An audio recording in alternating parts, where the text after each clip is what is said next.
ನನಗೆ ಬಹಳಷ್ಟು ಜನ ವಯಸ್ಸಾದವ್ರು ಹೇಳ್ತಿರ್ತಾರೆ, ಡಾಕ್ಟ್ರೇ ನಾನು ಮುಂಚೆ ಸಣ್ಣ ಮಳೆಯಲ್ಲಿ ನೆಂದು ಬರ್ತಿದ್ದೆ, ಏನೋ ಆಗ್ತಿರ್ಲಿಲ್ಲ. ಒಂದು ಪ್ಲೇಟ್ ಬಜ್ಜಿ ಪಕೋಡ ತಿನ್ಕೊಂಡ್ ಬರ್ತಿದ್ದೆ, ಅವಾಗ್ಲೂ ಏನೋ ಆಗ್ತಿರ್ಲಿಲ್ಲ. ಆದ್ರೆ ಈಗೆಲ್ಲ ಬದಲಾಗ್ಬಿಟ್ಟಿದೆ. ನಾನು ಸ್ವಲ್ಪ ಸಮಯ ಹೊರಗಡೆ ಹೋದ್ರೂ ನನಗೆ ಪದೇ ಪದೇ ನೆಗಡಿ ಬಂದ್ಬಿಡುತ್ತೆ. ನನಗೆ ಸಣ್ಣ ಗಾಯ ಆದ್ರೂ ಬೇಗ ವಾಸಿನೇ ಆಗಲ್ಲ. ಏನ್ ಕೆಲಸ ಮಾಡೋಕ್ಕೂ ನನಗೆ ಇಂಟ್ರೆಸ್ಟೇ ಇಲ್ಲ, ಸುಸ್ತಾಗ್ಬಿಡುತ್ತೆ, ಪದೇ ಪದೇ ಇನ್ಫೆಕ್ಷನ್ಗಳಾಗ್ತಾ ಇದೆ, ಏನ್ ಮಾಡೋದು ಅಂತ. ವಯಸ್ಸಾದ ನಂತರ ನಮ್ಮ ಇಮ್ಯುನಿಟಿ, ರೋಗ ನಿರೋಧಕ ಶಕ್ತಿ ನಿಧಾನವಾಗಿ ಕ್ಷೀಣಿಸ್ತಾ ಬರುತ್ತೆ, ವೀಕ್ ಆಗ್ತಾ ಬರುತ್ತೆ. ಅದನ್ನ ಸರಿಯಾಗಿ ಇಟ್ಕೋಬೇಕು ಅಂತಂದ್ರೆ ನಾವು ಕಾಸ್ಟ್ಲಿ ಮೆಡಿಸಿನ್, ಔಷಧಿ, ವಿಟಮಿನ್ ಮಾತ್ರೆಗಳೇ ತಗೋಬೇಕು ಅಂತಿಲ್ಲ. ಸುಲಭವಾಗಿ 5 ವಿಷಯಗಳನ್ನು ಅರ್ಥ ಮಾಡ್ಕೊಂಡು ಅದನ್ನ ಪಾಲನೆ ಮಾಡೋದ್ರಿಂದ ಇದನ್ನ ಸರಿಯಾಗಿ ಗಟ್ಟಿಯಾಗಿ ಇಟ್ಕೋಬಹುದು. ಹೇಗೆ ಅನ್ನೋದನ್ನ ಇವತ್ತಿನ ವಿಡಿಯೋ ನೋಡಿದ್ರೆ ಗೊತ್ತಾಗುತ್ತೆ ನಿಮ್ಗೆ. ನಮಸ್ಕಾರ, ನಾನು ನಿಮ್ಮ orthopaedic surgeon doctor Kishan Bhagwat.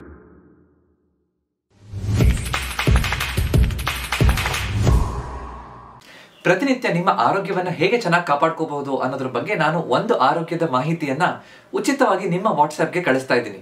ನೀವಿನ್ನು ಆ ವಾಟ್ಸ್ಆಪ್ ಗುಂಪಿಗೆ ಸೇರ್ಕೊಂಡಿಲ್ಲ ಅಂದ್ರೆ ಪಿನ್ ಕಾಮೆಂಟ್ ಅಲ್ಲಿ ಕೊಟ್ಟಿರುವಂತಹ ಲಿಂಕ್ ಅನ್ನು ಒತ್ತು ಸೇರ್ಕೋಬಹುದು. ವಯಸ್ಸಾದ ನಂತರ ಹೇಗೆ ರೋಗ ನಿರೋಧಕ ಶಕ್ತಿ ಕಡಿಮೆ ಆಗುತ್ತೆ, ಈ ರೋಗ ನಿರೋಧಕ ಶಕ್ತಿ ಅಥವಾ ಇಮ್ಯುನಿಟಿ ಅಂದ್ರೆ ಏನು ಅನ್ನೋದನ್ನ ಚೆನ್ನಾಗಿ ಅರ್ಥ ಮಾಡ್ಕೊಳ್ಳೋಣ. ಒಂದು ಕೋಟೆ ಇದೆ ಅಂತ ಅನ್ಕೊಳ್ಳೋಣ. ನಮ್ಮ ದೇಹ ಒಂದು ಕೋಟೆ ಇದ್ದ ಹಾಗೆ. ನಮ್ಮ ಕೋಟೆಯನ್ನ ಕಾಪಾಡ್ಕೊಳ್ಳಿಕ್ಕೆ ಸೈನಿಕರು ಇರ್ತಾರೆ. ನಾವು ಸಣ್ಣ ವಯಸ್ಸಿನವರಿದ್ದಾಗ, ನಾವು ಯುವಕರಾಗಿದ್ದಾಗ ತುಂಬಾ ಸೈನಿಕರು ಇರ್ತಾರೆ, ನಮ್ಗೆ ಚೆನ್ನಾಗಿ ಪ್ರೊಟೆಕ್ಷನ್ ಇರುತ್ತೆ ಅಂತ ಅನ್ಕೊಳ್ಳೋಣ. ಅಂದ್ರೆ ಆ ಸೈನಿಕರು ಗಟ್ಟಿಯಾಗಿರ್ತಾರೆ, ಯಾರಾದ್ರೂ ವಿರೋಧಿಗಳು ಬಂದ್ರೆ ಅದನ್ನ ಉರುಳಿಸ್ಬಿಡ್ತಾರೆ, ಅಂದ್ರೆ ಅವರ ಶಕ್ತಿ ಜಾಸ್ತಿ ಇರುತ್ತೆ. ವಯಸ್ಸಾಗ್ತಾ ಇದ್ದಾಗ ಈ ಸೈನಿಕರ ಸಂಖ್ಯೆ ಕಡಿಮೆ ಆಗುತ್ತೆ, ಅವರು ಕೂಡ ವೀಕ್ ಆಗ್ತಾ ಬರ್ತಾರೆ. ಸೊ ನಮ್ಗೆ ಸಣ್ಣ ಪುಟ್ಟ ತೊಂದರೆಗಳಾದಾಗ ಅದನ್ನ ಹೋರಾಟ ಮಾಡ್ಲಿಕ್ಕೆ ಕಷ್ಟ ಆಗುತ್ತೆ, ನಿಧಾನ ಆಗುತ್ತೆ. ಸೊ ಅದಕ್ಕೋಸ್ಕರ ನಮ್ಮ ರೋಗ ನಿರೋಧಕ ಶಕ್ತಿ ಅಥವಾ ಇಮ್ಯುನಿಟಿ ಅನ್ನೋದು ವೀಕ್ ಆಗ್ತಾ ಬಂದಾಗ, ಸಣ್ಣ ಪುಟ್ಟ ತೊಂದರೆಗಳಾದಾಗ, ಕೆಮ್ಮು ನೆಗಡಿ ಪದೇ ಪದೇ ಆಗುವಂಥದ್ದು, ಯೂರಿನರಿ ಟ್ರ್ಯಾಕ್ಟ್ ಇನ್ಫೆಕ್ಷನ್, ಮೂತ್ರದಲ್ಲಿ ಸೋಂಕಾಗುವಂತಹದ್ದು, ಅಥವಾ ಸಣ್ಣ ಗಾಯ ಆದ್ರೂ ಅದು ವಾಸಿ ಆಗ್ಲಿಕ್ಕೆ ಲೇಟ್ ಆಗುವಂತಹದ್ದು, ಮೈಕೈ ನೋವು, ಕೀಲ್ ನೋವುಗಳೆಲ್ಲ ಹೆಚ್ಚು ಪದೇ ಪದೇ ಕಾಣಿಸ್ಕೊಳ್ಳುವಂತಹದ್ದು, ಸುಸ್ತು, ನನಗೆ ಚೈತನ್ಯನೇ ಇಲ್ಲ, ನನಗೆ ಏನು ಕೆಲಸ ಮಾಡಬೇಕು ಅಂತ ಇಂಟ್ರೆಸ್ಟ್ ಇಲ್ಲ, ಈ ಎಲ್ಲ ತೊಂದರೆಗಳಿಗೂ ಮುಖ್ಯವಾದ ಕಾರಣ ಇಮ್ಯುನಿಟಿ ಕಡಿಮೆ ಆಗುವಂತಹದ್ದು. ಈ ಇಮ್ಯುನಿಟಿ ವಯಸ್ಸಾದಾಗ ಯಾಕೆ ಕಡಿಮೆ ಆಗುತ್ತೆ? 5 ಮುಖ್ಯ ಕಾರಣಗಳಿದೆ ಅಂತ ಹೇಳ್ಬೋದು. ಮೊದಲನೇದು, ವಯಸ್ಸಾದವರು ಮನೆಯಲ್ಲೇ ಇದ್ಬಿಡ್ತಾರೆ, ಹೆಚ್ಚು ಹೊರಗಡೆ ಓಡಾಡಲ್ಲ. ಹೆಚ್ಚು ಹೊರಗಡೆ ಓಡಾಡ್ತಾ ಇದ್ರೆ ಅವರ ದೈಹಿಕವಾಗಿ ಕೀಲ್ಗಳು, ಮೂಳೆಗಳು ಚೆನ್ನಾಗಿರುತ್ತೆ, ಮಾಂಸಖಂಡಗಳು ಚೆನ್ನಾಗಿರುತ್ತೆ, ರಕ್ತ ಸಂಚಾರ ಚೆನ್ನಾಗಿರುತ್ತೆ. ನಮಗೆ ವಿಟಮಿನ್ ಡಿ, ಸೂರ್ಯನ ಹತ್ರ ಹೊರಗಡೆ ಹೋದಾಗ ವಿಟಮಿನ್ ಡಿ ಚೆನ್ನಾಗಿ ಸಿಗುತ್ತೆ. ಅವಾಗ ನಮ್ಮ ರೋಗ ನಿರೋಧಕ ಶಕ್ತಿ ಚೆನ್ನಾಗಿರ್ಲಿಕ್ಕೆ ಅನುಕೂಲ ಆಗುತ್ತೆ. ಸೊ ಸರಿಯಾದ ರೀತಿಯಲ್ಲಿ ಹೊರಗಡೆ ಓಡಾಡೋದಿಲ್ಲ. ನಂತರ ಆಹಾರ ಸರಿಯಾಗಿ ತಗೊಳ್ಳೋದಿಲ್ಲ ಅಂತಂದ್ರೆ, ವಯಸ್ಸಾಗ್ತಾ ಇದ್ದಾಗ ನನಗೆ ಹಸಿವಿಲ್ಲ, ನನಗೆ ತಿನ್ನಕ್ಕಾಗಲ್ಲ, ನನಗೆ ಹಲ್ಲು ಚೆನ್ನಾಗಿಲ್ಲ, ನನಗೆ ಜಗಿಯಕ್ಕಾಗಲ್ಲ, ಕೇವಲ ಅನ್ನ ಸಾರು, ಅನ್ನ ಮಜ್ಜಿಗೆ ತಿಂತಾ ಇದ್ರೆ ನಮ್ಮ ರೋಗ ನಿರೋಧಕ ಶಕ್ತಿ ಚೆನ್ನಾಗಿರಲ್ಲ. ನಮಗೆ ಬೇಕಾಗಿರುವಂತಹ ಸೊಪ್ಪು, ತರಕಾರಿ, ಹಣ್ಣುಗಳು ಇದೆಲ್ಲ ಸರಿಯಾಗಿ ತಗೊಂಡಾಗ ಮಾತ್ರ ಅದರಲ್ಲಿ ಬೇಕಾಗಿರುವಂತಹ ವಿಟಮಿನ್ಸ್ ಗಳೆಲ್ಲ ಸಿಗುತ್ತೆ. ಸೊ ಆಹಾರ ಸರಿಯಾಗಿ ತಗೊಳ್ಳದೇ ಇರೋದ್ರಿಂದ, ಜೀರ್ಣ ಆಗೋದ್ರಲ್ಲಿ ಸಮಸ್ಯೆ ಇರೋದ್ರಿಂದ ಈ ರೋಗ ನಿರೋಧಕ ಶಕ್ತಿ ಕ್ಷೀಣಿಸ್ತಾ ಬಂದ್ಬಿಡ್ಬಹುದು. ಮೂರನೇದು, ನಿದ್ದೆ ಚೆನ್ನಾಗಿ ಬರ್ತಾ ಇಲ್ಲ ಅಂತ. ವಯಸ್ಸಾದ ನಂತರ ನನಗೆ ನಿದ್ದೆನೇ ಬರ್ತಾ ಇಲ್ಲ, ನಾನು 3-4 ಗಂಟೆ ಅಷ್ಟೇ ನಿದ್ದೆ ಬರುತ್ತೆ, ಒಂದ್ ನಿದ್ದೆ ಬಂದ್ರೆ ಮತ್ತೆ ನಿದ್ದೆನೇ ಬರಲ್ಲ, ಈ ರೀತಿ ಹೇಳ್ತಿರ್ತಾರೆ. ಸರಿಯಾದ ರೀತಿಯಲ್ಲಿ ವಯಸ್ಸಾದ ನಂತರ ನಿದ್ದೆ ಮಾಡಿದಾಗ ನಮ್ಮ ದೇಹ ಚೇತರಿಕೆ ಆಗುತ್ತೆ. ಸೊ ಸರಿಯಾಗಿ ನಿದ್ದೆ ಮಾಡದೇ ಇರುವಂತಹದ್ದು ಕೂಡ ಮುಖ್ಯವಾದ ಕಾರಣ ಅಂತ.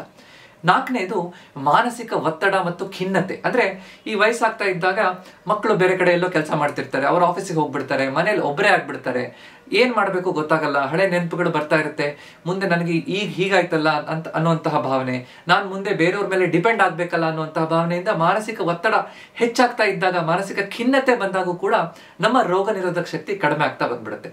5ನೇ ಮತ್ತು ಕೊನೆ ಕಾರಣ, ಹಲವಾರು ಕಾಯಿಲೆಗಳು, ಲೈಫ್ ಸ್ಟೈಲ್ ಡಿಸೀಸಸ್ ಅಂತ. ವಯಸ್ಸಾದ ನಂತರ BP ಕಾಯಿಲೆ, ಸಕ್ಕರೆ ಕಾಯಿಲೆ, ಥೈರಾಯ್ಡ್ ಕಾಯಿಲೆ ಆಗಿರ್ಬೋದು, ಹೃದಯದ ಸಂಬಂಧಿ ಕಾಯಿಲೆ ಆಗಿರ್ಬೋದು, ಕೀಲ್ ನೋವುಗಳಾಗಿರ್ಬೋದು, ಇದಕ್ಕೆಲ್ಲ ಒಂದಿಷ್ಟು ಮಾತ್ರೆಗಳು ತಗೋತಾ ಇರೋದು, ಇದೆಲ್ಲ ಆಗೋದ್ರಿಂದ ಇದರಿಂದನೂ ಕೂಡ ನಮ್ಮ ದೇಹದಲ್ಲಿ ರೋಗ ನಿರೋಧಕ ಶಕ್ತಿ ಕಡಿಮೆ ಆಗ್ತಾ ಬರುತ್ತೆ.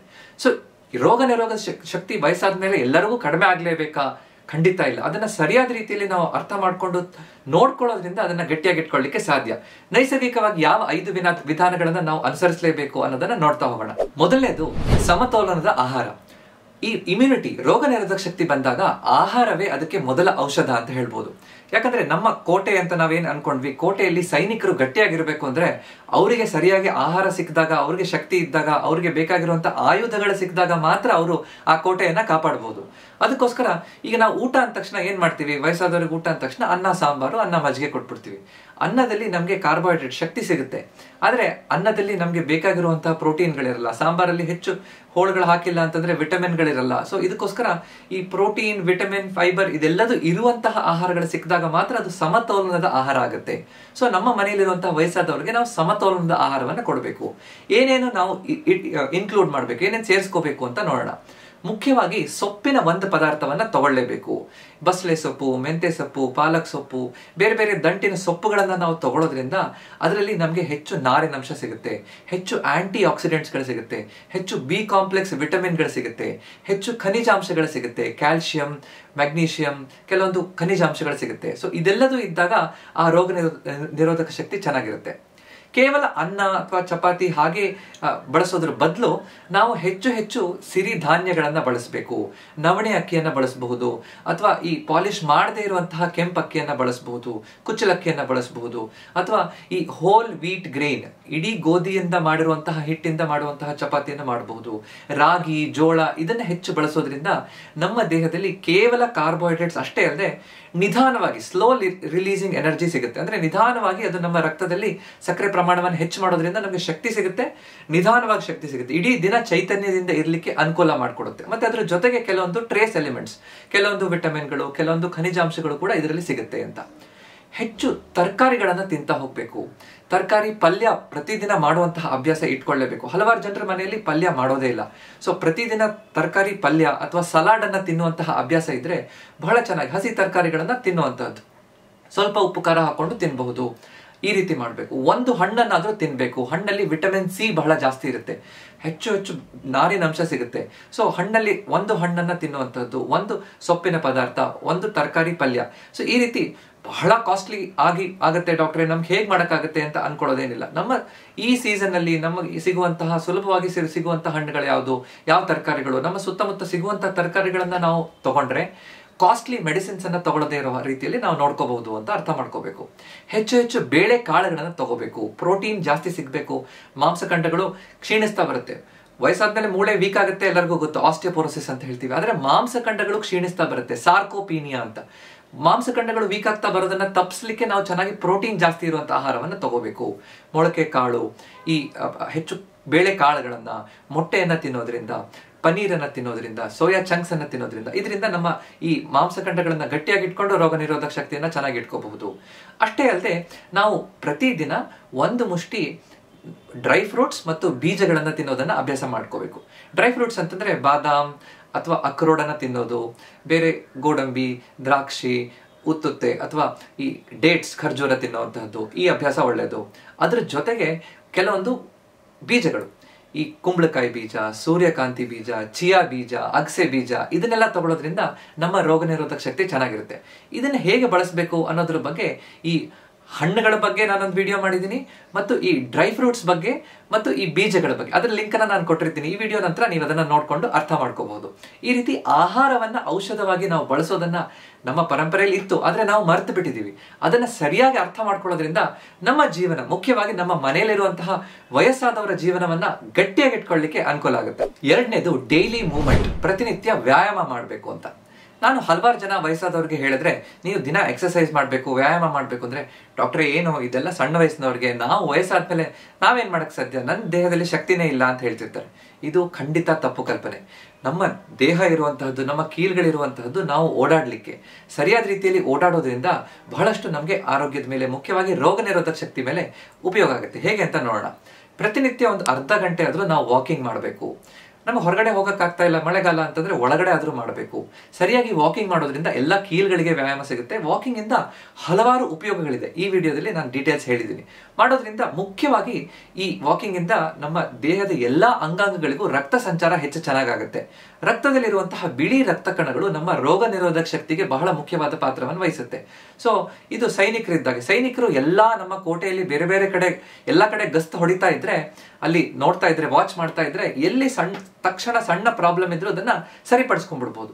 ಸೈನಿಕರೇ ಹೋಗ್ತಾ ಇಲ್ಲ ಅಂತಂದ್ರೆ ತೊಂದರೆ ದೊಡ್ಡದಾದ್ಮೇಲೆ ನಮಗೆ ಗೊತ್ತಾಗುವಂಥದ್ದು. ಅದಕ್ಕೋಸ್ಕರ ಈ ರಕ್ತ ಸಂಚಾರ ಚೆನ್ನಾಗಿಟ್ಕೊಳ್ಳಿಕ್ಕೆ ವಾಕಿಂಗ್ ಬಹಳ ಉತ್ತಮ ಔಷಧಿ ಅಂತ ಹೇಳ್ಬೋದು, ವ್ಯಾಯಾಮ ಮಾಡಬೇಕು ಅಂತ. ಅದರ ಜೊತೆಗೆ ಕೆಲವೊಂದಿಷ್ಟು ಫ್ಲೆಕ್ಸಿಬಿಲಿಟಿ ಎಕ್ಸಸೈಸ್, ಯೋಗಾಸನಗಳನ್ನು ಮಾಡುವಂತಹದ್ದು. ವಯಸ್ಸಾದ ನಂತರ ನಮ್ಮ ದೇಹದ ಗಟ್ಟಿಯಾಗಿಟ್ಕೊಳ್ಳಿಕ್ಕೆ, ನಮ್ಮ ಬ್ಯಾಲೆನ್ಸ್, ಸಮತೋಲನ ಹೆಚ್ಚಿಸಲಿಕ್ಕೆ ಯಾವ ವ್ಯಾಯಾಮಗಳನ್ನು ಪ್ರತಿಯೊಬ್ಬರು ಮಾಡಬೇಕು ಅನ್ನೋದ್ರ ಬಗ್ಗೆ ನಾನು ವಿಡಿಯೋದಲ್ಲಿ ಡೀಟೇಲ್ಸ್ ಹೇಳಿದ್ದೀನಿ. ಆ ವಿಡಿಯೋದಲ್ಲಿ ನೀವು ನೋಡ್ಬೋದು. ಪ್ರತಿನಿತ್ಯ ಕೆಲವೊಂದಿಷ್ಟು ಸಿಂಪಲ್ ಯೋಗಾಸನಗಳನ್ನ ಮಾಡೋದ್ರಿಂದ, ಬ್ಯಾಲೆನ್ಸ್ ಎಕ್ಸಸೈಸಸ್ ಅನ್ನ ಮಾಡೋದ್ರಿಂದ ಬಹಳ ಚೆನ್ನಾಗಿ ನಮ್ಮ ದೇಹದ ಶಕ್ತಿ, ಸಮತೋಲನವನ್ನ ಕಾಪಾಡ್ಕೊಳ್ಳಿಕ್ಕೆ ಸಾಧ್ಯ ಆಗುತ್ತೆ. ಅದರ ಜೊತೆಗೆ ಕೆಲವೊಂದಿಷ್ಟು ಪ್ರಾಣಾಯಾಮ, ಅನುಲೋಮ ವಿಲೋಮ ಪ್ರಾಣಾಯಾಮ, ನಿಧಾನವಾಗಿ ಉಸಿರನ್ನ ಒಂದ್ ಕಡೆ ಮೂಗಿನ ಹೊಳ್ಳೆಯಲ್ಲಿ ತಗೊಳ್ಳೋದು, ನಿಧಾನವಾಗಿ ಇನ್ನೊಂದು ಹೊಳ್ಳೆಯಲ್ಲಿ ಬಿಡೋದು, ಅದೇ ರೀತಿ ಇನ್ನೊಂದ್ ಕಡೆ ಮಾಡೋದು. ಈ ರೀತಿ ಮಾಡೋದ್ರಿಂದ ನಮ್ಮ ದೇಹದಲ್ಲಿರುವಂತಹ stress hormones, cortisol, stress hormone ಕಡಿಮೆ ಆಗುತ್ತೆ. ಆವಾಗ ನಮ್ಮ ರೋಗ ನಿರೋಧಕ ಶಕ್ತಿ ಇನ್ನೂ ಆಕ್ಟಿವ್ ಆಗುತ್ತೆ. ಸೊ ತಕ್ಷಣದಲ್ಲಿ ಕೆಲವೊಂದು ಇನ್ಫೆಕ್ಷನ್ಗಳಾದ್ರೆ ಅದನ್ನ ಹೋರಾಡ್ಲಿಕ್ಕೆ ದೇಹಕ್ಕೆ ಶಕ್ತಿ ಸಿಕ್ತಾಗುತ್ತೆ, ಸಾಮರ್ಥ್ಯ ಸಿಕ್ತಾಗುತ್ತೆ. ಸ್ಟ್ರೆಂತ್ ಟ್ರೈನಿಂಗ್, ನಮ್ಮ ಬಾಡಿ ಸ್ಟ್ರೆಂತ್ ಎಕ್ಸಸೈಸಸ್, ನಾವು ಮನೇಲೆ ನಮ್ಮ ದೇಹದ ತೂಕವನ್ನೇ ಇಟ್ಕೊಂಡು ಕೆಲವೊಂದಿಷ್ಟು ವ್ಯಾಯಾಮಗಳನ್ನ ಮಾಡಬಹುದು. ಅದರ ಜೊತೆಗೆ ಮನೆಯಲ್ಲಿ ಮಾಡುವಂತಹ ಕೆಲಸಗಳು ಅಂತ, ನಾವು ಆಕ್ಟಿವ್ ಆಗಿದ್ರೆ, ಗಾಡಿ ಚೆನ್ನಾಗಿ ಓಡಾಡ್ತಾ ಇದ್ರೆ ಕಂಡೀಷನ್ ಇರುತ್ತೆ, ಗಾಡಿಯನ್ನ ನಿಲ್ಸ್ಬಿಟ್ರೆ ಹಾಳಾಗುತ್ತೆ ಅಂತ. ಸೊ ಅದಕ್ಕೋಸ್ಕರ ವಯಸ್ಸಾದ ಮೇಲೂ ಕೂಡ ನಾವು ಪ್ರತಿನಿತ್ಯ ನಮಗೆ ಆಗುವಷ್ಟು ಎಷ್ಟಾಗುತ್ತೋ ಅಷ್ಟು ಮತ್ತು ಪ್ರತಿನಿತ್ಯ ಒಂದಿಷ್ಟು ವ್ಯಾಯಾಮವನ್ನ ಮಾಡಲೇಬೇಕು ಅನ್ನುವಂತಹ ಒಂದು ನಿರ್ಧಾರ ಮಾಡಿಕೊಂಡು ಆ ಛಲ ತೊಟ್ಟು ಮಾಡಿದ್ರೆ ಖಂಡಿತವಾಗಿ ಇದರಿಂದ ನಮಗೆ ಲಾಭ ಆಗುತ್ತೆ. ಮೂರನೇದು ಚೆನ್ನಾಗಿ ನಿದ್ದೆ ಮಾಡುವಂಥದ್ದು ಮತ್ತು ನಮ್ಮ ಒತ್ತಡವನ್ನ ಕಡಿಮೆ ಮಾಡೋದು, ಮಾನಸಿಕ ಒತ್ತಡ ಕಡಿಮೆ ಮಾಡ್ಕೋಬೇಕು. ಪ್ರತಿಯೊಬ್ಬರಿಗೂ ನಿದ್ದೆ ಕಡಿಮೆ ಅಂದ್ರು ವಯಸ್ಸಾದ್ಮೇಲೆ 7 ತಾಸಾದ್ರೂ ನಿದ್ದೆ ಬೇಕು. ಆದ್ರೆ ಹೆಚ್ಚಿನವರು ಅಯ್ಯೋ ನನ್ಗೆ ವಯಸ್ಸಾಯ್ತು, ನನ್ಗೇನ್ 3-4 ತಾಸು ನಿದ್ದೆ ಬಂದ್ರೆ ಹೆಚ್ಚು, ಮಧ್ಯೆ ಮಧ್ಯೆ ಎಚ್ಚರ ಆಗ್ತಾ ಇರುತ್ತೆ, ಮಧ್ಯೆ ಮಧ್ಯೆ ಮೂತ್ರಕ್ಕೆ ಹೋಗ್ಬೇಕು, ಹೇಳ್ತಾ ಇರ್ತೀನಿ ಅಂತ ಡಿಸ್ಟರ್ಬ್ಡ್ ಸ್ಲೀಪ್, ಮಧ್ಯೆ ಮಧ್ಯೆ ಹೇಳುವಂತಹ ಸರಿಯಾಗಿ ನಿದ್ದೆ ಮಾಡ್ಲಿಲ್ಲ ಅಂತಂದ್ರೆ ಅದು ನಮ್ಮ ದೇಹದ ಮೇಲೆ ಅಡ್ಡ ಪರಿಣಾಮಗಳು ಉಂಟು ಮಾಡಬಹುದು. ಈ ಸರಿಯಾಗಿ ನಿದ್ದೆ ಮಾಡ್ತಾ ಇಲ್ಲ ಅಂತಂದ್ರೆ ನಮ್ಮ ದೇಹ ನಿದ್ದೆಯಲ್ಲಿ ಚೇತರಿಕೆ ಆಗುವಂತಹದ್ದು, ಅದು ಶಕ್ತಿಯನ್ನ ಬೆಳೆಸುವಂಥದ್ದು. ಅಂದ್ರೆ ವಾಪಸ್ ಪ್ರಿಪರೇಷನ್ ಮಾಡಿ, ಈಗ ಯಾವುದೇ ಒಂದು ಅಟ್ಯಾಕ್ ಮಾಡಬೇಕು ಅಂದ್ರೆ ನಮ್ಮ ಆರ್ಮಿ ರೆಡಿ ಆಗ್ಬೇಕು, ಪ್ರಾಕ್ಟೀಸ್ ಮಾಡ್ತಾ ಇರಬೇಕು, ಅದು ಆಗುವಂತದ್ದು ನಿದ್ದೆಯಲ್ಲಿ. ಸರಿಯಾಗಿ ನಿದ್ದೆಯಲ್ಲಿ ಸೈಟೋಕೈನ್ಸ್ ಅನ್ನುವಂತಹ ಕೆಮಿಕಲ್ಸ್ಗಳು ಉತ್ಪತ್ತಿ ಆಗುತ್ತೆ, ಅದು ರೋಗ ನಿರೋಧಕ ಶಕ್ತಿಗೆ ಬೇಕು.